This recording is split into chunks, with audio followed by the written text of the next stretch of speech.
After that quiet withdrawal, something subtle takes over. A strange calm settles in, not because everything is healed, but because tension has been pushed aside. This is the phase where distance feels like freedom and space feels like control. In this stage, the avoidant convinces themselves they are finally breathing again. Their days feel lighter. Their mind feels quieter. There are fewer emotional demands, fewer expectations, fewer moments where they must explain what they feel. On the surface, it looks like peace. Inside, it is simply stimulation replacing connection. Psychologically, this phase is driven by reward chemistry. When pressure disappears, the brain releases relief signals. Dopamine rises through novelty, independence, and distraction. New routines feel exciting. Old emotions are buried under movement. Work becomes busier. Social life becomes louder. Screens become longer. Anything that keeps stillness away becomes useful. This is why many people misunderstand this timeline. They see activity and assume happiness. They see smiles and assume certainty. But the human mind can feel good while avoiding truth. Feeling good is not the same as being whole. During this phase, the avoidant tells themselves a powerful story. I needed this. I am better alone. I lost myself, and now I am finding it again. These thoughts feel convincing because they reduce discomfort, and the brain always protects itself first. Motivation comes from understanding this clearly. Freedom without emotional processing is not growth. It is postponement. It is choosing speed over direction. And speed feels incredible until the road ends. In this stage, there is little reflection. Looking inward would disturb the temporary balance, so the mind stays outward. Plans, goals, tasks, noise, movement. The external world becomes a shield. As long as something is happening, nothing needs to be felt. This is why time perception changes here. Days move fast, weeks blur. The absence of emotional weight makes life feel efficient, productive, clean. But beneath that efficiency is avoidance of vulnerability, and vulnerability never disappears. It only waits for safety or silence. For the person on the other side, this phase can feel deeply unfair. You may feel forgotten, replaced, erased. But this is where emotional strength is built, because chasing someone who is intoxicated by distance only strengthens their escape. The real power move is stillness, self-respect, redirection. Human psychology shows that absence of pressure creates contrast. When no one is pulling, the nervous system begins to scan. When nothing is demanded, awareness slowly returns. But that does not happen yet. Not in this stage. Here, independence feels like identity. The avoidant may even believe they have outgrown the connection, but what they have actually done is step away from emotional mirrors. Without reflection, self-awareness sleeps. This phase can last weeks or months, not because healing is happening, but because distraction is effective. Pain has not arrived yet. Memory has not activated yet. The body has not slowed down enough to speak. This is where your mindset matters most. Instead of waiting, you build. Instead of watching, you elevate. You do not measure your value by someone else's detour. You invest in discipline, health, purpose, presence. This is not about proving anything. It is about becoming grounded enough to not be shaken by someone else's avoidance. There is a deep psychological principle at work here. People do not miss what feels accessible. They become curious about what feels stable and self-contained. When you stop orbiting their choices, you stop feeding the illusion that distance has no cost. This phase teaches patience without attachment, strength without bitterness, awareness without obsession. It is where you learn to regulate yourself instead of reacting to someone else's nervous system. Remember this: relief fades when stimulation slows, novelty weakens, silence eventually returns, and when it does, the mind will look for what was never processed. But that belongs to the next stage. For now, understand this clearly. What looks like moving on is often just moving away from discomfort. What looks like confidence is often borrowed calm. And what looks like the end is often the middle of an emotional cycle. Stay steady. Stay focused. Because when motion stops, reality begins. Eventually, movement slows. Noise reduces. The days that once felt full begin to feel empty again. This is the moment everything changes inside the avoidant mind. Not suddenly, not dramatically, quietly, gradually, and deeply. When external stimulation fades, the nervous system loses its shield. There are fewer distractions to lean on, fewer places to hide attention, and when the mind finally rests, stored emotions begin to rise. This is not weakness. This is biology. Feelings delayed do not vanish. They return with interest. This stage begins with discomfort that has no clear label, a restlessness that cannot be fixed by activity, a sense of heaviness without explanation. The avoidant may feel tired for no reason, irritated without cause, empty despite progress. This confusion is the first crack in emotional suppression. Psychology explains this clearly. The brain cannot process attachment loss while in survival mode. It waits until safety appears. And safety often arrives through quiet, through stillness, through routine. That is when the heart finally speaks. Memories begin resurfacing, not because they were forgotten, but because the mind now has space to access them. Small moments return first. Familiar laughter, shared habits, inside jokes, comfort. These memories do not come with logic. They arrive with sensation, and sensation bypasses defense. Loneliness enters here, but not the simple kind. This is the loneliness of emotional recognition, the realization that independence did not replace connection, that freedom did not fill the internal gap, that something meaningful was left unresolved. At this stage, the avoidant does not miss the relationship in words. They miss it in feeling, in absence, in contrast, in the quiet moments where no distraction can soothe the nervous system. This is when regret starts forming, not as guilt, but as awareness. The mind begins replaying choices, not to punish itself, but to search for coherence. Humans are wired to understand loss once the threat has passed, and now the threat of closeness feels distant enough to examine. This is where emotional pain arrives late. While others grieve immediately, avoidants grieve after relief ends.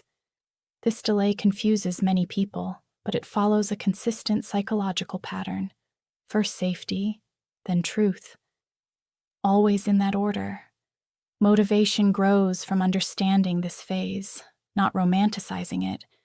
This is not a magical awakening. It is an internal reckoning, and it is uncomfortable. Because the avoidant now feels what they avoided, without the presence of the person who once regulated those emotions. The inner dialogue changes here. Confidence softens. Certainty weakens. Questions emerge. Did I walk away too fast? Was I protecting myself or running? These thoughts do not demand action yet. They demand meaning. During this stage, emotional walls do not disappear. They weaken. The avoidant may still resist reaching out. Pride interferes. Fear resurfaces. The desire for connection battles the instinct for distance. This internal conflict creates tension that cannot be ignored. Here is where growth becomes possible for both sides, because return is not guaranteed. Awareness does not always lead to repair. Sometimes it leads to acceptance, sometimes to regret, sometimes to repetition. The outcome depends on emotional maturity. For you, this phase is not about waiting for realization. It is about being ready for any outcome. You continue building stability within yourself. You do not chase validation. You do not rush healing. You hold your ground calmly. Human psychology responds to contrast. When someone realizes what they lost, they do not look for who stayed the same. They look for who became grounded, who became steady, who became self-contained. This stage teaches one brutal truth. You cannot save someone from their emotional timeline. They must reach awareness on their own.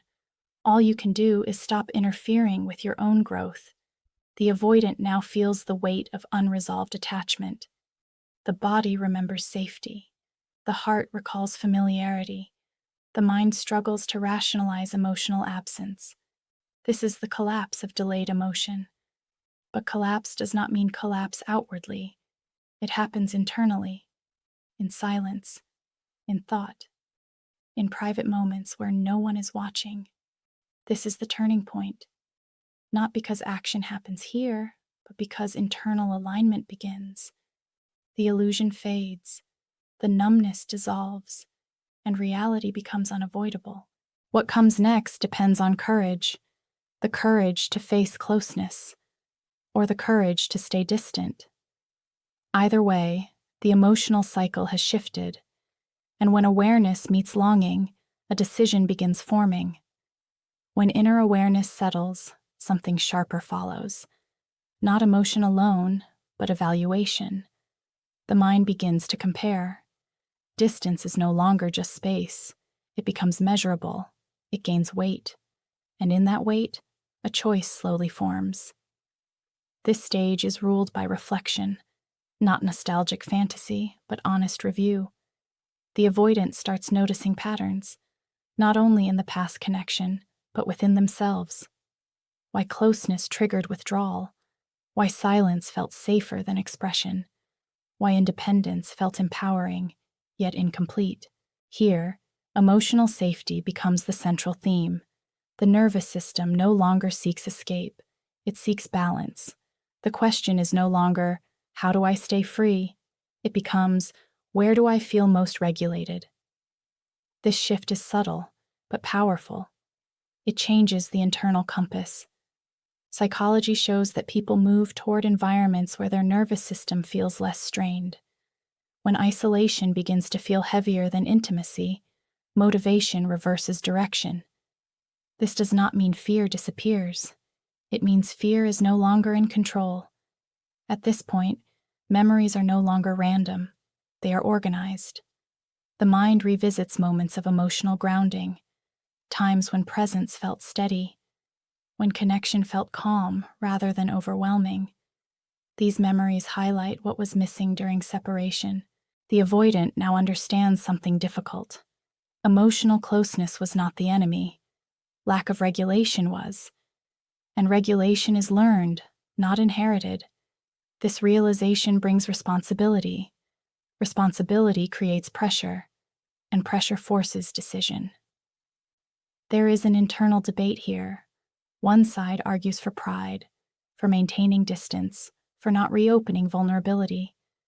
The other side speaks for attachment, for repair, for addressing unfinished emotional business.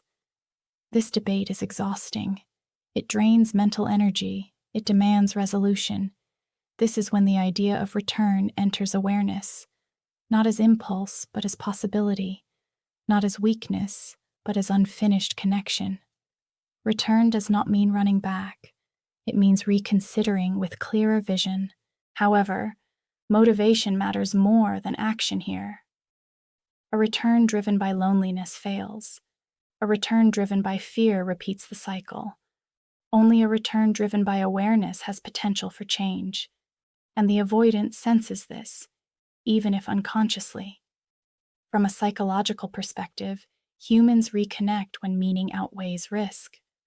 When the value of emotional safety becomes greater than the discomfort of vulnerability. This is not romantic. It is neurological.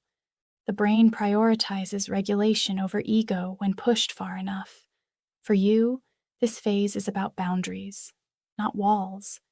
Boundaries are clarity. They signal self-respect. They communicate emotional standards without force. When someone approaches from reflection, they notice boundaries more than words. This is why self-work matters, not to attract a return, but to ensure that if reconnection happens, it is different.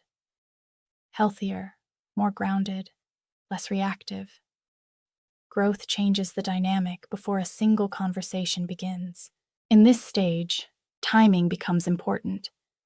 Avoidance moves slowly toward closeness after awareness. Rushing creates threat.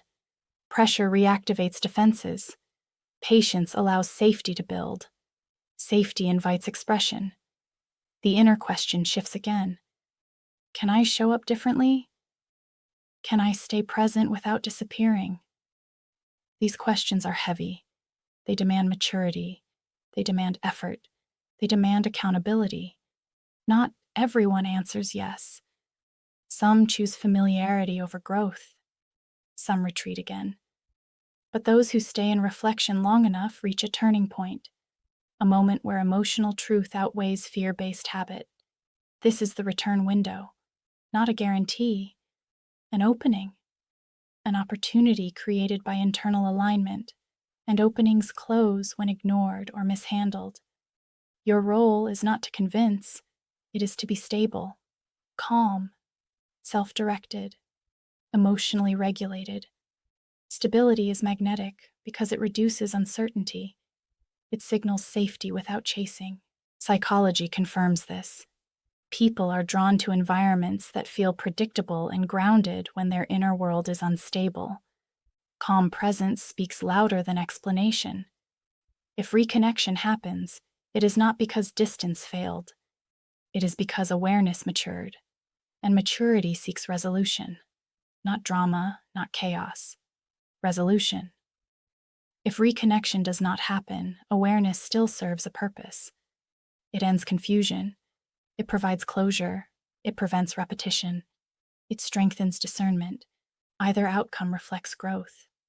Either outcome is movement forward, because the real victory is not return. It is self-respect. This final stage is not about waiting. It is about readiness. Ready to engage with clarity. Ready to walk away with dignity. Ready to choose peace over attachment. When fear of closeness becomes smaller than fear of loss, people change direction. But only when the other side has not abandoned themselves. And that is where real power lives. Clarity brings consequence. Once reflection settles, behavior must follow. Insight without movement creates tension, and tension demands release. This stage is about what happens after understanding becomes unavoidable. Here, the avoidant begins testing reality, not through big gestures, but through subtle signals. Attention shifts outward again, but differently this time. There is less distraction and more observation, less escape and more presence. The mind is no longer running. It is measuring. Internal priorities rearrange. What once felt optional now feels important. What once felt heavy now feels meaningful. The nervous system searches for equilibrium rather than excitement. This is not emotional urgency. It is emotional calibration. Psychology explains this transition as reintegration. When suppressed material is acknowledged, the system seeks coherence. Life must align with inner truth. Misalignment creates discomfort stronger than fear, and fear loses authority when meaning grows. In this stage, the avoidant becomes aware of patterns in their relationships, not just with one person, but across time. Similar endings, similar withdrawals, similar explanations. Recognition breaks denial, and denial is the last defense. There is a quiet acceptance here. Acceptance that distance did not solve the deeper issue. Acceptance that emotional skill was missing, not love. Acceptance that independence alone cannot meet attachment needs. This awareness does not create shame. It creates responsibility. Responsibility changes how choices feel. Avoiding closeness now feels like avoidance of growth. Staying distant feels like staying small. This inner pressure is new, and it is uncomfortable. Growth always is. At this point, the avoidant may rehearse conversations internally, not to manipulate outcomes, but to organize thoughts. Words are chosen carefully. Emotions are filtered through logic. This preparation is a sign of seriousness, not hesitation. Timing becomes sensitive. The system needs conditions that feel safe, calm, predictable. Emotional steadiness becomes attractive because it lowers risk. Chaos repels, drama alarms, stability invites. This is why your inner state matters more than your actions. Emotional regulation communicates safety without effort, confidence without noise, boundaries without force. These signals are felt, not explained. The avoidant is now deciding whether to engage or disengage with intention. This decision is slow because the cost feels real. Engaging risks vulnerability. Disengaging risks unresolved regret. Both carry weight. Motivation at this stage comes from values, not impulses. What kind of person do I want to be? How do I handle meaningful bonds? Do I choose comfort or courage? These questions shape identity. Human psychology shows that identity-driven decisions last longer than emotion-driven ones. When people act in alignment with values, behavior stabilizes, patterns shift, cycles end. If reconnection occurs here, it happens with caution. Expectations are lower. Awareness is higher. The focus is not intensity, but consistency. Not passion, but presence. This is where healthier dynamics become possible. If reconnection does not occur, there is still closure. Not forced closure, but earned closure. Understanding replaces confusion. Meaning replaces rumination. The nervous system settles without external validation. For you, this phase is about discernment. You are no longer trying to be chosen. You are choosing alignment. You are not seeking answers. You are assessing behavior. Growth recognizes growth. This stage rewards patience. Not passive waiting, but active self-respect. You remain open without chasing, grounded without guarding, available without abandoning yourself. Psychology responds to congruence. When inner state matches outer behavior, trust forms. Whether with the same person or someone new, congruence is the foundation of secure attachment. This is the final transformation, from reaction to intention, from confusion to clarity, from attachment to alignment. Return, if it happens, is no longer the goal. Health is, peace is, emotional integrity is. And when integrity leads, outcomes no longer define worth. Worth defines outcomes. This is where cycles end. This is where strength becomes quiet. This is where growth becomes visible. And this is where you stand steady, regardless of who steps forward.